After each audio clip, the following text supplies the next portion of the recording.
Good morning, everyone, and thank you for attending another Wednesday webinar presented by Satori Software. Today we've got quite a bit to cover, and so we'll go ahead and get started here. Before we get started, though, I do want to take care of a few housekeeping items. First of all, if you have any questions throughout the course of this webinar, feel free to type them into the questions box on the right-hand side of your screen. And we're going to go ahead and go through all those questions at the end of the webinar. If we can't get to all of them today, then we'll make sure to follow up with you after the session. Also, we are going to be recording today's session. So after today's session, we'll be able to post both the presentation and the recording on our website. So if you go to the webinars link there under the Learn section at satorisoftware.com, there is an area there where all of our recordings are available for you to watch at any time.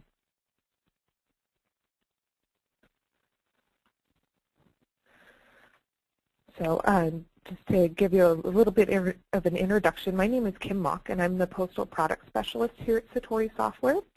And I've been in the mailing industry for over a decade now, and my concentration is on USPS regulations, including full service, and all the new changes that are coming down the line. And so I'll be able to answer any of the questions that you have about the new changes that have been instantiated here on just a little bit ago here, just on January 26th. And also any of the upcoming changes I'm keeping a handle on as well, because as you know, things tend to change pretty quickly in the mailing world, and we're going to be facing a new wave of changes here in July. So let's take a look at what we're going to cover today. First, we're going to take a look at what exactly happened on January 26th. There was a lot of last-minute activity that happened that made the January 26th transition a little bit difficult for some mailers. And so we'll kind of go through what exactly did change and what didn't change that we expected to change on January 26th. And so we'll talk about what happened with the pricing updates. We'll talk about the update schedules with your software packages. And of course, all those preparation changes that went into effect on January 26th as well. Now, it was a pretty rocky changeover date here on January 26th, and so we'll talk a little bit about some of the lessons that we learned when we made this transition to the January 26th changes. And we'll also take a look at what's going to happen starting in July, because in July the USPS is going to be having another software update that will be affecting the way that mailers enter and prepare their mailings. So let's first talk about what happened on January 26th. Probably the most visible thing that happened is the price increase. So the prices across the board went up an average of 5.9%. So that was a pretty significant increase that not all mailers had budgeted for 2014. Originally, there was a proposal for just a 1.6% price increase, and then the post office requested an additional 4.3% that they needed in order to balance their checkbooks. And so basically their additional request was approved, and so prices on average have increased about 5.9%. The other really major changes that happened on January 26th were the changes to first-class residual and single-piece options, and we'll go through those in a little bit more detail here in just a few minutes. And also, there's a new mandatory FSS preparation for most flat size pieces. So unless you're mailing first-class mail flats, this new preparation for FSS pieces it went into effect on January 26th as well. And another area that changed pretty significantly were some requirements that has to do with parcel shipping. So any of the parcel shipping methods that you would use for your bulk mailings are now requiring both an electronic file and an intelligent mail package barcode, or an IMPB. So let's take a look at each of these in a little bit more detail. But first of all, let's talk a little bit about the timeline. So this is how mailers and software vendors and everyone were kind of notified about all of these different changes. So way back in September, the end of September, the USPS posted their proposed rule, which is a Federal Register notice that gets posted online. It's all posted through the government, and it has to be approved by the Postal Regulatory Commission in order for it to be enacted. And so back in September, they proposed their rules, and they included all of these changes. So not only just the price increases, but also the FSS preparation, the new rules for first-class mail and for parcels as well. And then in November, the Postal Service was actually notified by the Postal Regulatory Commission that in addition to all the other changes that they had proposed, the USPS had also proposed a mandatory full-service requirement for all automation mail. Now, the PRC had evaluated this rule and taken a look at what the effort would be for the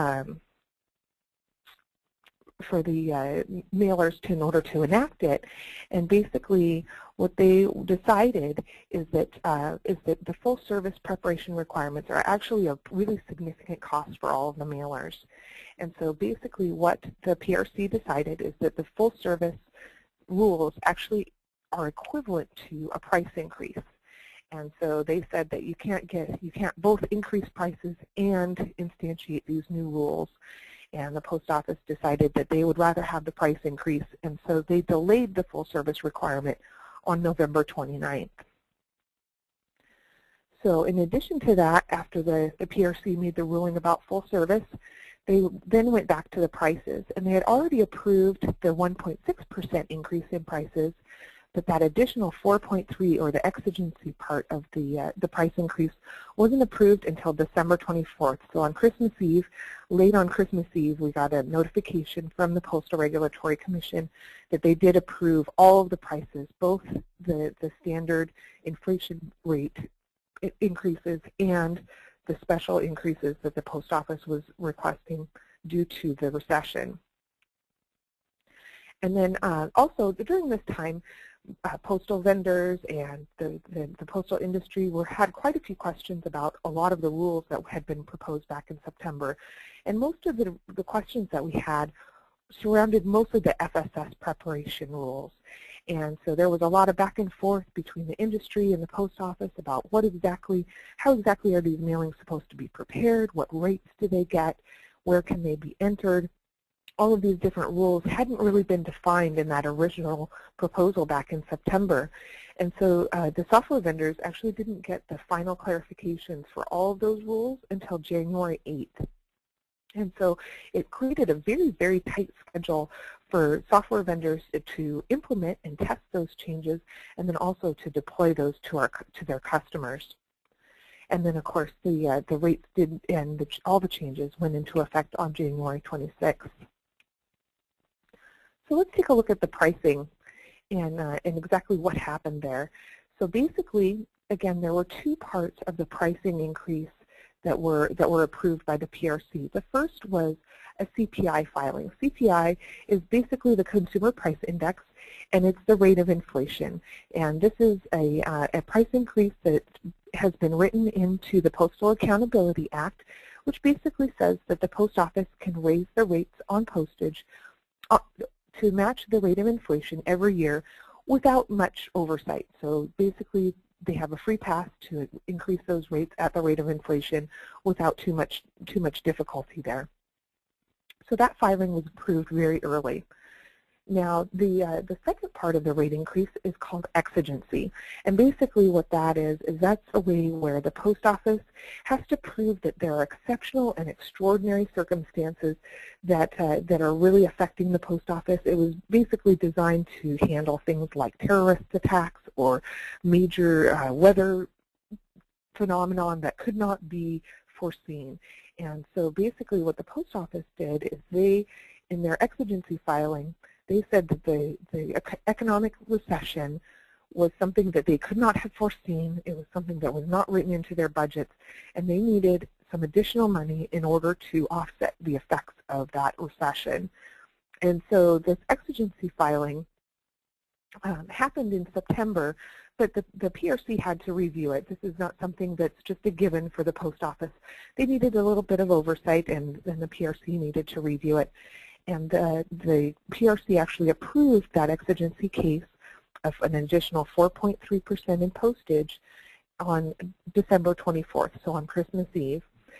Now, unfortunately, with it being Christmas Eve and right before the holidays and right before the new year, quite a few mailers actually didn't have a lot of time to react to this additional change. And so, so that their marketing budgets had already been set for 2014, and so they're going to have to wind up shifting some of their costs in order to offset that additional increase in postage. So there's a lot of scrambling right now to make sure that the costs that are being applied are going to match what the budgets had foretold. And so there's a lot of shifting there. And some customers and some companies are actually looking at different ways of communicating with their customers that don't include postal mail, which is really unfortunate for the post office right now because they need to maintain that mail volume in order to stay solvent. Let's take a look at some of the other rules that changed here on January 26th. The first is that there's quite a few changes to the way that single piece or just standard one-off mailings are handled for first class. So the first thing is that there is a new rate called the first class meter rate that's actually a little bit confusing because you don't actually have to have a meter machine in order to qualify for this rate. If you're using any type of a permit that you have with the post office, so if you have a pre-canceled stamp permit, or if you have a permit imprint, or if you have a meter machine, then you can qualify for this single piece meter rate. And basically that new rate is 1 cent lower than the retail or the stamp rate that you would get if you were going to mail through the normal retail facilities there. Now this is actually a pretty good deal because 1 cent on each piece, that can be, over time that can add up quite a bit. So those smaller companies who hadn't had a meter before or hadn't had a permit before, they're actually starting to look at meters as an option for them to start mailing their first class pieces, especially for those low volume mailings that they may have where they wouldn't be able to get pre-sort discounts. So that's a nice option for those smaller mailers who want to get a little bit of postage savings without any additional preparation work. So you don't need a barcode for it, you don't need to sort for it, you can just get that rate and you can go forward with that. The other thing that changed for first class is there are some new options for residual pieces. So a residual piece is any piece that's left over after you've done a pre-sort. So if you're getting automation rates or you're getting pre-sorted rates for your mailing and you have some pieces that are left over at the end of the sort that you still want to mail, then you can mail those at residual prices. Now, it used to be that all of the pieces from 0 ounces to 2 ounces all paid the same rate. Now, this year, if you have all of your pieces are 1 ounce, then you can pay the 1 ounce rate. If all your pieces are between 1 and 2 ounces, then you can use the 2 ounce rate, or you can use the blended rate, which allows you a few options, and based on how your mail is distributed across those two different weights, you could actually see some postage savings there. So there's some good new options there for first class mailers.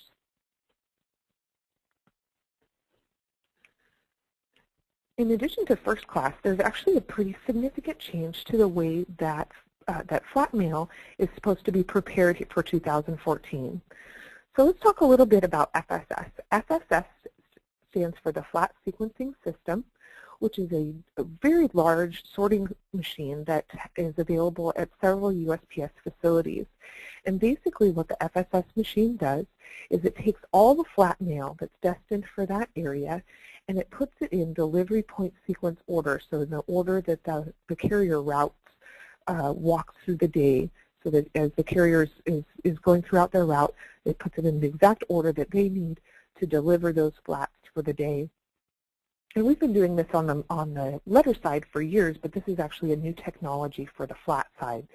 And so the preparation for FSS has been optional for several years for mailers, but there wasn't really a real reason to use it because sometimes that additional processing on the larger machine would take longer, and there really wasn't an incentive from a postage side of things for mailers to start preparing their mail with FSS. Now, in addition to just preparing that mail, there were some changes that the USPS announced as part of their filing as to how these FSS pieces should be prepared to go on these machines. And so it used to be that you could only enter FSS mail if you had a pallet of mail. Now you can put FSS mail into sacks if you have a smaller mailing. And so, so there were quite a few changes that happened kind of at the last minute. Even though they had already proposed their rules, they weren't complete. And so, so we didn't actually get the final say in all of the rules and how the electronic documentation should be formatted and how these pieces should be priced. Those last bits of information that were needed to code software weren't available until January 8th. And this put the software industry into a little bit of a panic because there were a lot of changes that happened at the last minute that required additional coding, additional testing, and then of course getting that information out to the public. So not all software packages were actually ready for FSS mail on January 26th. Now fortunately the USPS did have a way for vendors who weren't ready to request exceptions for their customers, so that gives those customers a little bit of extra time to apply the changes, make sure that everything's sorting correctly before they actually started preparing their FSS mail. And Satori Software was actually one of those companies that wasn't exactly ready for all of their products for FSS, and so we were able to request an exception on behalf of our customers that will be effective until February 16th. And however, all of the products, if you update to the current service pack or fixed pack for your product, all of the products that Satori Software offers do have that FSS information in it, but you do need to make sure that you have the most recent version of the software installed. And so make sure that you have the most current fixed pack, the most current service pack that's available for your software product, and you'll be able to prepare this FSS mail. Now, one of the complications with FSS mail is how do you verify that the mailing is going to qualify for the pieces for the prices that are claimed. And so one of the issues that happens in FSS mail is you can actually have several different prices all in the same bundle of your flats. And so it's actually very difficult for a mailing clerk to verify that that information is correct, because you may have several bundles that all together qualify the mailing for a certain price. So the post office was actually intending originally for full service to be required, which means that electronic documentation would also be required.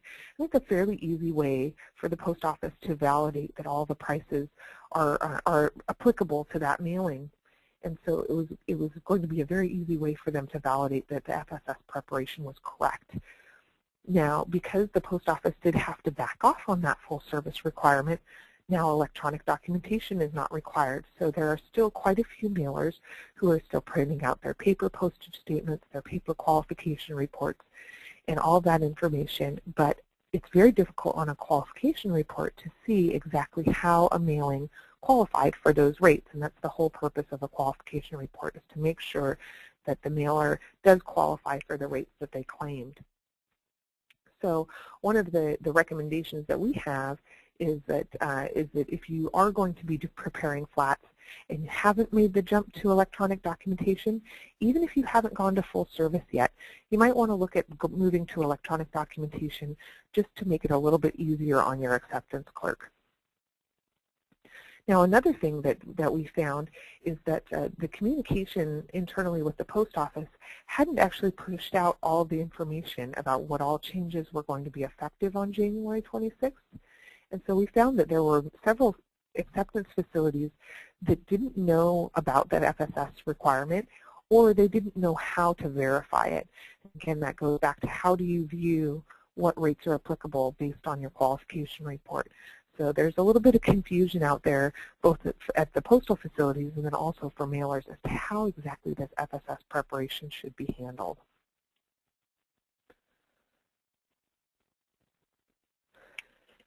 In addition to the flat changes and also the first-class mail changes that happened on January 26th, there were some significant changes to the way that parcels should be handled. Now, the post office has been wanting to push the parcel world into a world where every piece has a barcode and that it's scannable and that they can track those pieces as they go throughout the system. And this is really a big effort for them to make sure that they're going to continue to be competitive in the world against UPS and FedEx. And so basically, what they did was they put together a ruling specifically about parcels. And basically what it does is it includes two different pieces to the new requirements for parcels.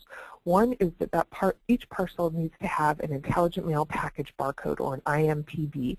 And that's a pretty large barcode that gets printed on the piece to make sure that you can track that parcel as it goes throughout the system.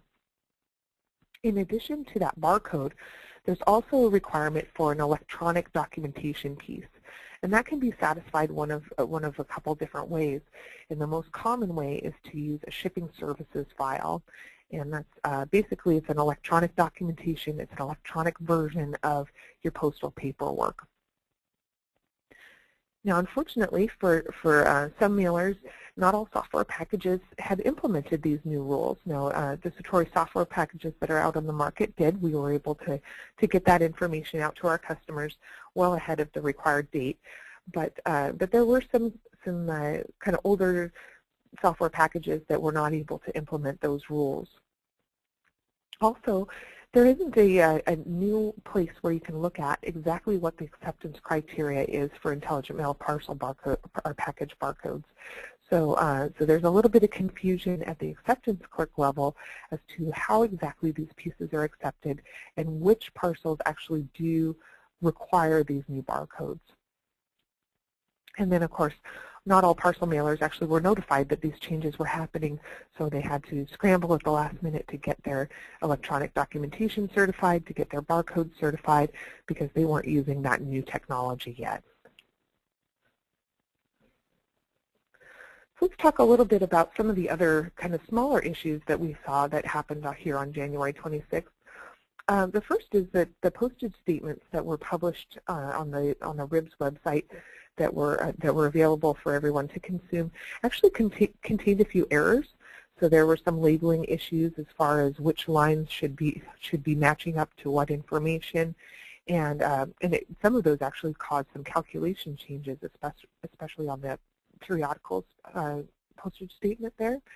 And so so we actually had a couple facilities who were trying to match up the new layout from our software to what had been published publicly, and those numbers weren't matching up, and so they thought that the mailing was wrong, but actually it was because the error was actually on the side of the published documents and not on what was generated out of the software. Another complication was that big push for everyone to move to full service, and so there was that really big push at the end of the year last year to get all of the mailers moved over to full service and make sure that everybody was ready for when that was going to be a requirement here on January 26th. And then, of course, that didn't happen. The post office pulled back on their requirement and decided that that was not going to be required. And so it gave some mailers some more time. But some of the facilities are actually starting to say, okay, well, the full service is required now. They hadn't gotten the message that the delay had happened. So some mailers are being pushed a little bit prematurely to full service, even though they do have a little bit of time to get that instantiated there. Another issue that we've seen has been some issues with Postal One. Postal One is that USPS database where all of the postage statements and qualification reports and all your electronic documentation is held. We did find that the update of Postal One did have some postage calculation issues. So what was generated out of the software wasn't matching what was in Postal One, and the calculation problem was on the Postal One side. Also, every single time that Postal One gets updated for one of these large releases, there tends to be a few days where Postal One reacts very slowly, or it's not accessible at all for a few days, and that's definitely something that we experienced with this last update, where Postal One slowed down significantly, especially the Monday and the Tuesday of that first week when it was deployed, and that slowed some mailers down as well. So let's talk a little bit about what we learned with all of this information that happened here. The first thing is the post office is really struggling to define these new requirements.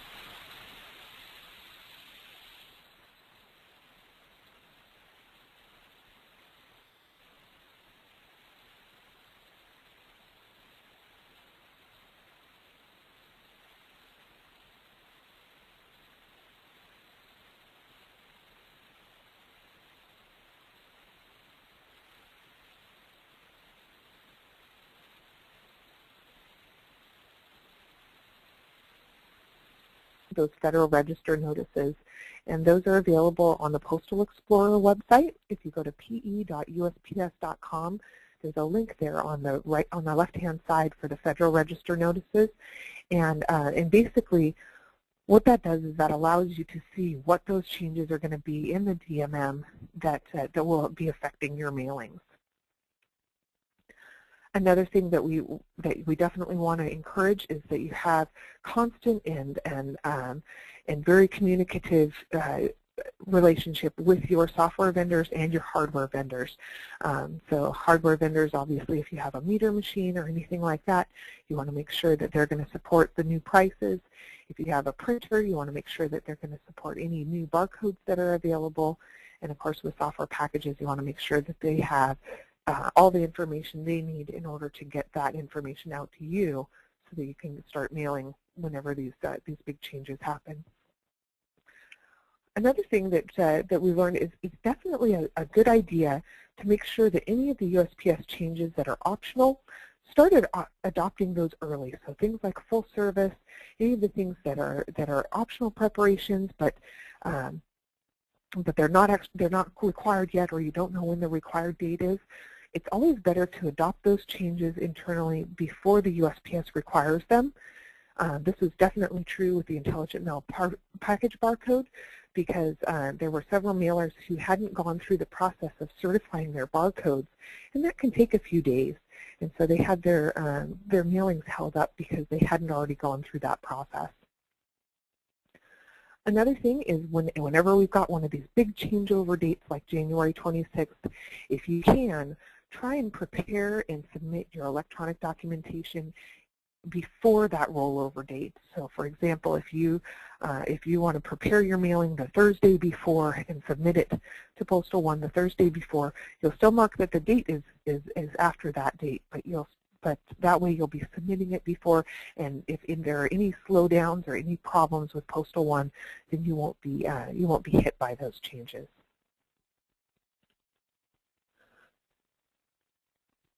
So let's take a look at what's going to happen for the next rollover date here. And the next rollover date is going to happen on July 27th. The Post Office is instantiating a two major release-a-year schedule.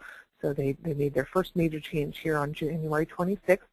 The next major change is going to be July 27th. Now what we know for what's going to happen on July 27th right now is that basically the price changes aren't going to happen. So they only are able to raise the inflation rate price increases once a year. So there's probably not going to be any additional price changes that will happen in July. However, there are going to be some preparation changes. So we do expect that postage statements are going to update. So you'll want to make sure that you have your software update to make sure that you get those new forms. Now, another thing that they're going to start doing in July is they're going to start invoicing for any full-service errors. So if you're a full-service mailer and you are actively mailing full-service pieces, but you're having issues with an area of your mail. So, for example, if you're having a hard time keeping your barcodes unique, the Post Office is actually tracking that information, and they hadn't actually They hadn't actually said anything about that previously, but basically what they're going to do is they're going to start charging customers basically just the price of that full service discount. If you do have some problems with keeping your full service requirements, and it'll just be, there will be some thresholds, so you'll be able to have at least a little bit of wiggle room for any of these errors. But if you do go over those thresholds, then you will be invoiced for the difference of that full service discount. They're also going to be tightening down the rules for the intelligent mail parcel barcode. So if you have a mailing of X number of pieces, you need to make sure that a certain percentage of those do have a complete address and a zip code with a +4. And so they're definitely tightening down on how many pieces are uncorrected. So they want to make sure that all the addresses that are being sent to with the IMPB are valid addresses there.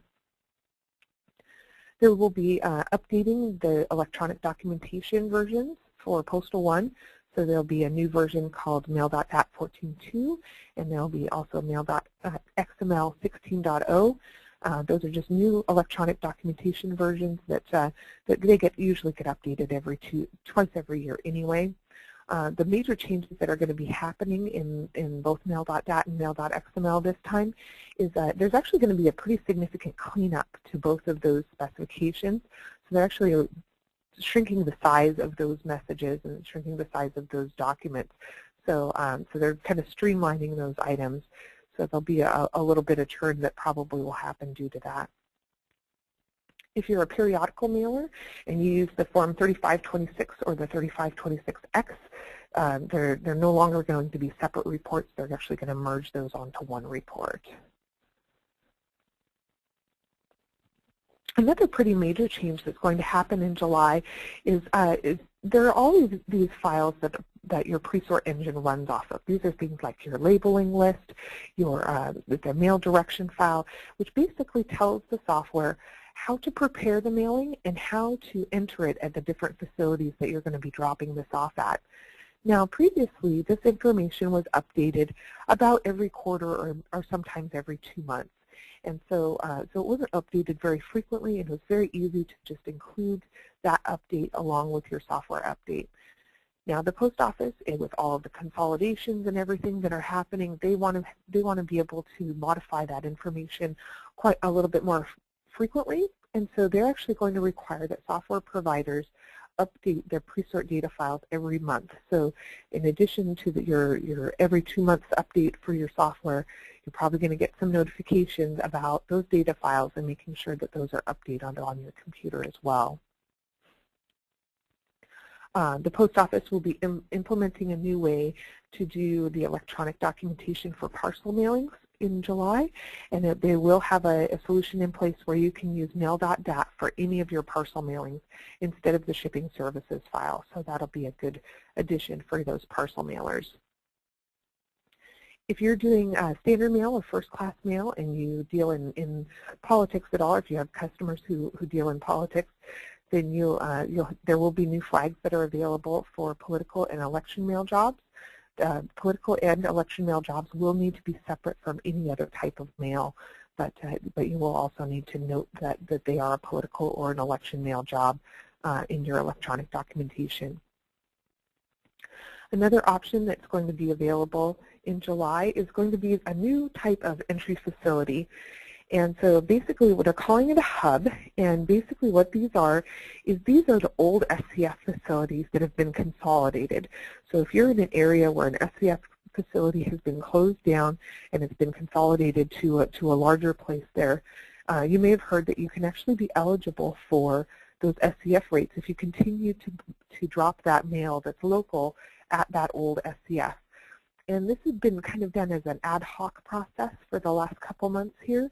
However, the post office is going to finally formalize that process, and they've officially defined what a hub is. They've defined which hubs are available, which pieces that are going to those areas actually do qualify for those SCF discounts, and all of that will be available so that the software can calculate that rather than having to do all these workarounds. So that new hub entry level will be available from your software package. Another thing that's going to be nice here in July is you're actually going to be able to request your permits and update your permits through Postal One. So no longer will you have to go down to your local entry office to make sure that your permits are correct and current. You can actually request those directly online now. So that will be actually, I think, a really, really good add for customers starting in July. And then the last thing is the Post Office last year closed several of its sorting facilities, so the NDCs and the SCFs. They had closed quite a few of those last year, and they had planned to do several more in 2014. I think there were about 80 left that they wanted to do. But however, the Post Office has announced that they're actually putting those network consolidations on hold.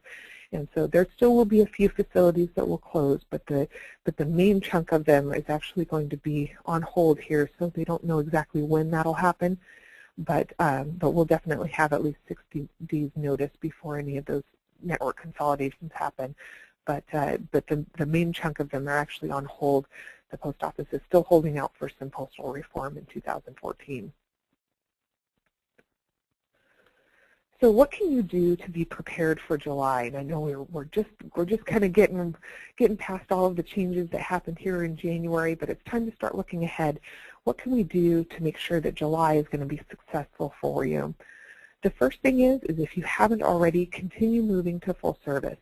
So continue your efforts to make sure that you're submitting your electronic documentation, generating your unique intelligent mail barcodes, and getting everything working there. Go ahead and make that switch over to full service. If you can get that done by July, then you're going to be in good shape. We don't know exactly when full service will be required for all mailings. However, we do know that it will happen at some point. It's better just to be ahead of the game and to have that full service checkbox checked before it's required. Another thing that you'll want to do, especially if you are a full service mailer, is you're going to want to monitor your mailing scorecard. The mailing scorecard is actually a report that's available inside of Postal One, and it tells you how well your full service mailings are doing. So if you're having consistent problems with barcode uniqueness or readability, or if you're having issues with a certain part of your electronic documentation, all of that can be listed in that mailing scorecard, and it allows you to see exactly how well you're doing. Also, if you continue to have these problems, you know what to go back and fix. So using that mailing scorecard will allow you to have those really good full service mailings, and that way you don't have to worry about that invoicing that'll be coming here in July. The next thing you'll want to do is you'll want to make sure that you have a plan to handle those monthly pre-sort data updates. So your software provider will be providing that information to you. Make sure that you understand how that's going to work with your software, and also make sure that you apply those changes in a timely fashion to make sure that all of your mailings are prepared correctly. As always, make sure you're in constant contact with your software vendor. Here at Satori, we're definitely here to help out, and if you have any questions, let us know. If you're concerned about a specific new requirement or anything like that, call our support line and make sure that you fully understand it, so that way you don't have to worry about it starting in July. And then, of course, that test early, test often, and make sure that everything is ready to go for you. And then that way you don't have to worry about it in July. And no webinar would be complete without a bunch of links here, so I do want to offer a couple links that are available for you if you're interested. That list of all of the mailing standards changes, so that was that proposed rule that the Post Office posted back in September for all the changes, is available online. And so I've provided a link here for that, and also for the Intelligent Mail Parcel barcode changes. Also, if you'd like to take a look at the 2014 prices, the new price list has been posted online as well. And if you'd like to get a preview of the July changes, right now this document is pretty light. It's only about 15 pages long, but it does kind of give you an idea of what's going to happen in July, and so you could be ready when that time comes. All right. So at this point, I'm going to go ahead and open up the floor for Q&A. And if you have any questions, feel free to type those into that questions box in the right-hand side of your screen there, and we'll get to those.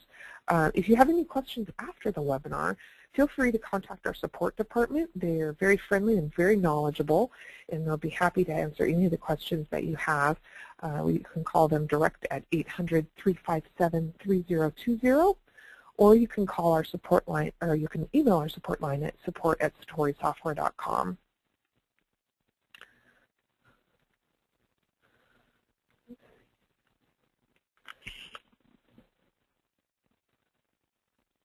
So at this point, I'm going to go ahead and go through the questions, and we'll see what we can answer here.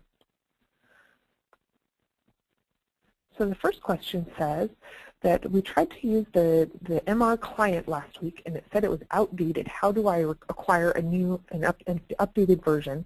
And I've been unable to test in TEM because of this. So the MDR client is the upload tool that mailers use to upload their mail.dat files. And so in order to upload the new mail.dat client, and the post office does update this pretty much every single release that they do of their software. What you will want to do is you'll want to log into the Business Customer Gateway at gateway.usps.com and click the link for Electronic Data Exchange.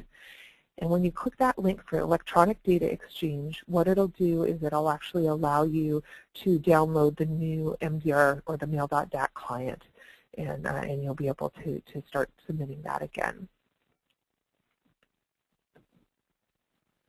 Okay, the next question is, do you still have to print out something if you use the electronic filing? If you're using electronic documentation, you'll still need to print out your barcodes and your tray labels and your pallet labels and all that kind of stuff. However, you will not be required to print out your postage statement or your qualification reports. So that's what the electronic version is going to replace. If you're doing manifest mailings, you'll still have to print out your manifest report, but other than that, everything will be electronic at that point. The next question is full service a definite in July? No, actually, and we don't anticipate that full service will be a requirement in July. We're actually not anticipating that full service will be required until 2015 or later. So you do still have quite a bit of time to get on the full service bandwagon. However, we are still very actively encouraging our customers to migrate to full service.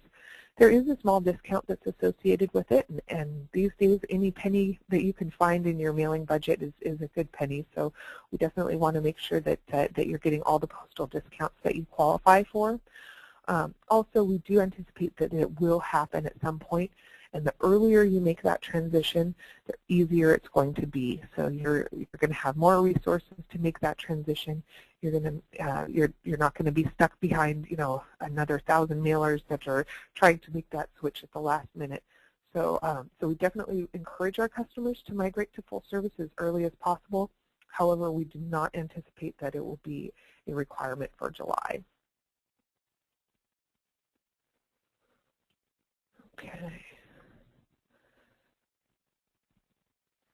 It doesn't look like we have any more questions. If you have any questions after the webinar, feel free to contact our support department. They're very knowledgeable and they'll be able to help you out with whatever you need.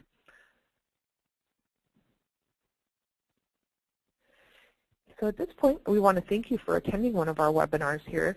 Once this webinar closes, you will be directed to a short survey. We would love it if you would fill that out. We want to improve the quality of these webinars so that they can be as valuable to you as possible. We will have a recorded session, the recorded version of the session, and the presentation slides available for you to download on the Learn section of our website within a few days. So it'll be under that archived session there under webinars. So I'd like to thank everyone for coming today, and I hope you have a good Wednesday.